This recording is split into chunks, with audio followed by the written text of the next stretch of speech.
Hello friends, and many blessings to you all. Today I'm going to do a sample charm cast reading for you so that you can see how it works and what it's all about. So what I have here in front of me is a little wooden box with very short sides that I use to do the casting into. All it does is really just contain the charms so that the charms don't fly all over the place. Inside my little glass bowl here, I do have my charms that I work with. Most of these charms are based on the Lenormand card system, but there are a couple of other charms that have been added in purely because I enjoy them and I have some kind of interpretation or meaning for them.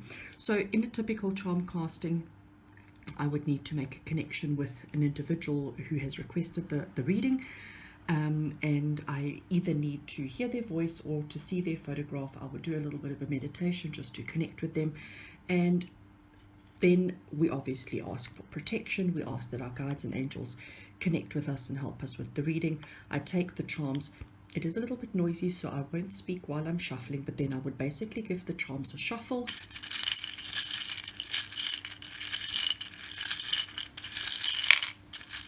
Just a few times until I feel I have shuffled enough. I see one has jumped out and I'm going to leave it there for now.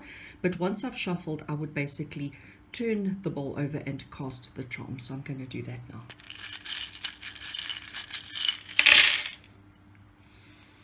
Okay, so without moving any of the charms, without rearranging them or anything, the first thing that I do is I try and look for what I call my significator charm, and in this case I'm using a knitting needle here just to help me point so that I don't disrupt everything. But you can't really see, it's out of camera, but the significator charm is just over there in the corner, so that is significant.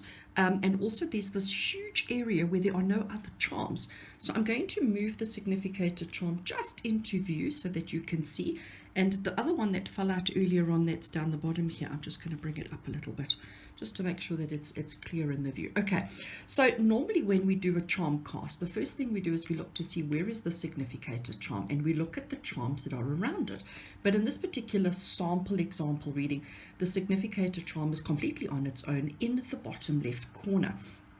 So that tells us that the person that I'm doing this particular reading for, and remember this is just an example, there is no person in particular, that particular person, whoever it is feeling alone, is feeling neglected, feeling left in the corner, forgotten, etc., etc. So that is very interesting. I then look at what is closest, and this one over here, I think, is this particular charm is the one that is the closest, and this is the charm that represents the home. So whoever it is that we're doing the reading for is feeling neglected, feeling alone, feeling like their home isn't their safe place. We've also got the Star of Hope, the Star of David, the Star of Guidance, the Star of all of that, and we've got the cross down here. So spiritually, emotionally, feeling alone, feeling neglected, feeling left out, feeling like there's just no hope. Moving further away from that, over here we have the coin, and it is a two-sided coin, and the two-sided coin talks about choices. So even though you're feeling alone, even though you're feeling neglected and like there is just no hope for the future, you do actually have a choice. The heart is right here, so even though emotionally you're feeling neglected, you're feeling left out, you're feeling like there's just no hope, you do have choices with regards to relationships and emotions, but not everything is as it seems, because that's what the moon tells us. So the moon is saying to us that not everything is exactly as it seems. The harp that we have over here is telling you that something needs to come to an end, okay, because the harp is my dying card, okay, or my dying charm, I should say. I always refer to them as cards. And the harp is saying something needs to come to an end. So you're all alone, you're feeling isolated with regards to home, with regards to religious, with regards to your spirituality. You do have choices with regards to relationships. Not everything is as it seems, but maybe you need to just let go and let whatever it is actually die and move away. The little postcard that you see over here is telling you that news, that you will receive some information, you will receive some news, you will receive some information that will help you with this decision, what you need to let go. The other thing that's interesting here with the harp is directly above it is the sun, and the sun is upside down. We also, if we look over here, we have my symbol for the child, and the child is upside down, the child is face down, and we have the ring on the child. So the commitment to the child or from the child is also an issue here. We also have the upside down snake, so that is also the snake quite close to the moon, is again reminding you and letting you know that not everything is as it seems, and be careful for the bite, be careful for the bite that may come through. The rest of it, this sort of line of charms over here is actually in such a mess, okay? So it's really difficult to interpret that, because when things just land up in a massive pile, we don't pay it as much attention as we do if it's close to the significator and things like that.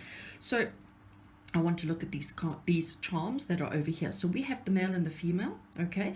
And we have the tower. So the tower here, it is the Eiffel Tower, and this particular tower here is making reference to society, to corporates, to corporations, to business, to big enterprises, government, all of those kind of things. So, and again, it is the furthest away from our significator over there.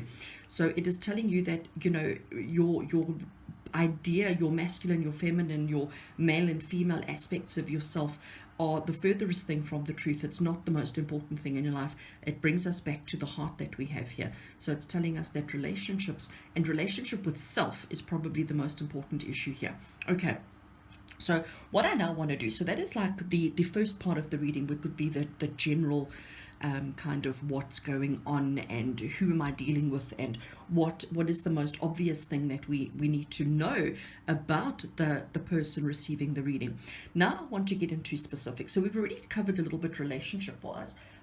So the next thing that we need to look at is the work situation. So what I do is I look to see where is the card of, or the charm. I always get my cards and my charms mixed up. I'll look to see where is the charm that's got to do with work. And it is lying under there. I don't know if you can actually see it, but it's the X right under there. So I'm going to try and move the charms away so that we can actually uncover it and see it. So I'm just gonna, without disrupting too much, let's just start moving these out the way, just to try and get, it's interesting how we've got the dog and the fish so close here to the work. Just moving out the way so that we can see. All right, there's the X, right? So we can see the X, and I hope I didn't disrupt the other charms too much. But this is my X. I always look at it as work, because it's the hard work, it's the labor, it's everything that you have to do. Remembering or looking at what was on top of it here was this charm over here, and this charm over here for me is the mountain. This is my little cable car that travels up the mountain. So mountains are your obstacles, your challenges, and your difficulties. We've also got the stork over here. There's a stork. She's got a flower on top of her face, but there is the stork with the little baby, which is always bringing about change, bringing about brand new additions, new beginnings, and things like that. The work charm has also got the upside down child with the ring, so the commitment. So this would tell me I'm going to take the child here and the new beginning there, saying that you've been in this position for a very long time. Work wise, you've been here for a long time. There's the commitment and the duration. It's been a challenge, it's been an uphill battle, it's been difficult, but this, we've got the toothbrush and we've got the stork. Toothbrush and the stork are telling us to clean, to fresh beginnings, new energies coming through. We've got the dog here, which is the loyalty, and then we've got the flower, which is telling us it's going to be beautiful. So for this particular person in the sample reading, we could very easily say that your work situation, you've been working in the same place for a very long time, probably since childhood or young adulthood. Let's not go childhood, we're not doing child labor here. It's currently, it's difficult, it's challenging, it's hard, but coming through for you in the future. There are some changes. We're going to clean and make pretty again. The new changes, the loyalty that's going to come through. This tree was also part of that grouping, if I can call it that. And the tree talks about longevity. The tree talks about strength and stable and all of those. So generally speaking, work-wise, things have been and are difficult, but there are some wonderful changes coming through. Above the work situation here, we have the fish. The fish is abundance. The fish is also, fish just generally all stick together and do their own thing. Sorry, they don't do their own thing. They work in groups and work in teams. We've got the bear, which is our strength and our comfort. I'm going to ignore those because they were far away from the the work that we were looking at. Okay, underneath the work situation here, we have got this one over here that you can see is the crow, and the crow is always saying, be careful, be careful. So don't be too loyal and too trusting, because that's what the little doggy is telling us there. Watch out for those people who are after what you have, but you've got the luck right here with you, so it's telling you it's actually going to be okay. It's interesting, we've got the stork, the crow, and I've got my charm for birds. So that's telling you freedom, it's telling you fly. So in the past we have the challenges and the struggles and the difficulties, but coming up in the future we've got the four-leaf clover, we've got the birds, it's telling us freedom. Difficult to see, I'm going to just try and move those out the way, but this charm over here is the boat or the ship. It's telling you your ship is coming in, which is quite awesome. Here we have a yoga person, which is my card that represents my charm again, excuse me, that represents spirituality, and see how she's sort of on her head. So it's saying through all this chaos, because remember these were all on top of each other, so through all this chaos, don't forget and don't lose your spirituality. And again, I'm going to bring into it these two charms that were sitting over here that we spoke about earlier on. So whoever you are and whatever you're going through, you've lost your faith, you've lost your belief in your spirituality, in your faith, in your religion. And over here it's saying with this work situation and change that's coming about, don't forget yourself. We've got the helping hand on top of the anchor, so it's telling you that spirit are helping you to remain stable, to remain fixed. The bicycle is just, bicycle is childlike, it's freedom, it's movement, it's travel, it's all of those kind of things. So there we have quite an interesting reading. At this point through when I do a charm cast reading, if anybody if they've sent through questions, and I do encourage it. So what we do is we do a general.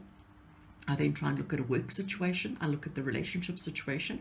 We covered the relationship situation right at the beginning. We've now covered the work situation. So then if they had any particular questions that they wanted to ask, I would then look at the question and find the charm that would associate with that area of life. And again, I would read the charms around it to get the answer. Sometimes if the way the cast has laid, if it's difficult, I would actually recast to answer the particular questions. So friends, that is typically how a charm cast reading would work. What I've done here is quite short, is quite to the point. When I'm doing it for a real live human being, it is a little bit more detailed. So you're typically looking at about a 15-minute recording minimum, generally going up to about half an hour maximum, video recording of your charms, of the answering the questions that you've asked, giving you insight into your current and into your future. And it's a load of fun, and it's actually quite interesting to see what you actually get through throwing of a couple of charms. I hope you've enjoyed my video. Please like and subscribe to my channel, and if you have any questions on this method, or if you would like to book and schedule your own private reading, please feel free to contact me. With love and blessings.